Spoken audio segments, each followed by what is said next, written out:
In this video, I want to talk about the topic of relaxing, which I know is a big topic, not just for cellists, but for all musicians. And by the end of this video, you will have a better understanding of why relaxation techniques don't really work. And you'll also have a better understanding of what works better. But before we dive in, I want to just quickly introduce myself. My name is Kyle True. I am a professional cellist and coach, and I help cellists of all ability levels overcome pain, excess tension, performance anxiety, self-doubt, and a bunch of other issues so that they can improve faster, enjoy what they're doing more, and play with more ease, freedom, and creativity. So I want to start off our exploration of this topic by doing some experiments with you. But first, if you haven't already, I want you to check out my video titled Dissolve Pain and Tension in Your Cello Playing by Practicing This, which I will provide a link to in the description. In this video, I teach you how to do the cycle, which is the first primal Alexander awareness etude created by my teacher Mio Morales, who is an Alexander technique teacher in Oregon.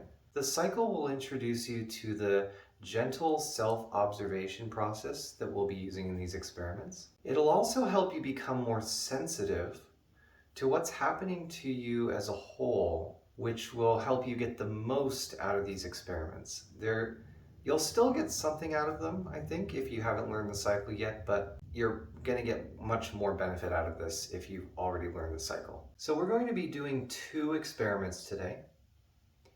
And in both of them, we're going to be testing out different ways of using our thinking to see what effect they have on our overall coordination. We're going to be using the same approach that we learned in the cycle, which is why it would be a good idea for you to learn it. So your primary concern is just to get curious and find out what happens to you overall as I have you do these different activities. For the first experiment, I'm going to say the numbers 1 and 2 out loud. When you hear the number 1, I want you to just relax. When you hear the number 2, I want you to think the thought, where else do I seem to be easing a bit? Now remember, you're not trying to get anything right. You're not trying to do this well. You're not trying to answer anything, find anything specific. You're just curious to find out what happens to you overall as you play around with these 2 different activities. We'll do this experiment 3 times. So here we go. 1, just relax. What happens? 2, where else do I seem to be easing a bit? Just observing. Back to 1, just relax. 2, where else do I seem to be easing a bit? And back to 1, just relax. And 2, where else do I seem to be easing a bit? Okay, so take a moment to reflect on what happened as you did that experiment. Did you notice a change between 1 and 2? Did you notice that one seemed easier than the other? Or it's possible that you didn't notice any change at all. And by the way, even a small change is still meaningful. So even if you didn't notice anything huge and dramatic, if there was just a subtle change, that's good too. Whatever you noticed, jot your thoughts down or just remember them for later. Okay, so for the next experiment, we're going to use the same framework that we used for the previous experiment. but we're going to change the activities that we're doing on 1 and 2. So this time, when you hear 1, I want you to relax a specific body part. So pick a body part and use the same one for the three times that we do this, just so that we're consistent. When you hear 2, I want you to just think, where else do I seem to be easing a bit? Again, you're not trying to get it right, you're just getting curious and finding out what happens to you as you do these activities. Here we go. 1, relax that specific body part. 2, where else do I seem to be easing a bit? 1, relax that specific body part. 2, where else do I seem to be easing a bit? 1, relax that specific body part. 2, think, where else do I seem to be easing a bit? Okay, so just take another moment to reflect on that. What did you notice? Did you notice any change between 1 and 2? Even a small change is still noteworthy. Did you notice that you were getting easier on 1 and less easy on the other, perhaps? Or maybe you didn't notice any change at all, which is totally fine as well. So I don't know what your experience with these experiments was. That's kind of the limitation of trying to do this through video when I can't really see you and work with you one-on-one. But I can tell you that I have done this experiment on myself many times, and I've also done it on my clients many times. And in 100% of cases, what we have observed is that when we think, where else do I seem to be easing a bit, we get easier and freer. And when we are just relaxing or trying to relax a specific body part, we get less easy, more tense, more constricted. So how is this possible? How is it that we can be trying to relax or relaxing a specific body part and it's making us more tense overall?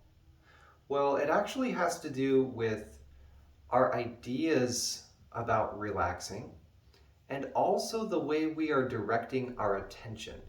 So this may come as a huge surprise to you, but what most people think of as relaxing is actually collapsing.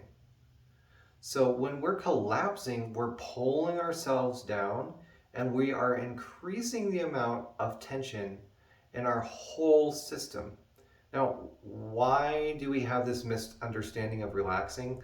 That's like a whole other can of worms that I don't want to open right now, but that is what we're dealing with. We have I don't want to say the word, but it's a faulty idea of what relaxing is. So just relaxing is not a helpful idea for us. So I also want to talk about this idea of relaxing a specific body part. And I can tell you from experience doing this experiment with myself, doing it with my clients, whenever we relax a specific body part, it increases the amount of tension. So why does this happen? It's kind of related to just relaxing. First of all, we are working with a faulty idea of what relaxing is. But then we also add this element that when we are trying to relax a specific body part, so let's say I want to relax my left hand. What I'm doing is I'm actually narrowing my focus. I'm focusing my attention down here towards this body part. And what happens is that the body follows that narrowing and it actually pulls down towards the point of my focus. I know this might sound crazy, but it actually does do that, and that increases the amount of overall tension in your whole system.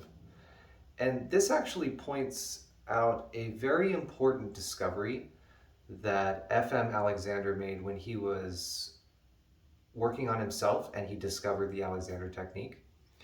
And it's an idea that he called mind-body unity. And what that means in plain English is that you cannot separate the mind from the body. They are intimately connected. It's like a whole relationship. And so whatever you're thinking and however you're thinking, for better or for worse, is going to be reflected in your body. So if you're focused on this thing over here or that music out there, or you see how this is kind of relating to your music practice, you're focusing on this shift over here,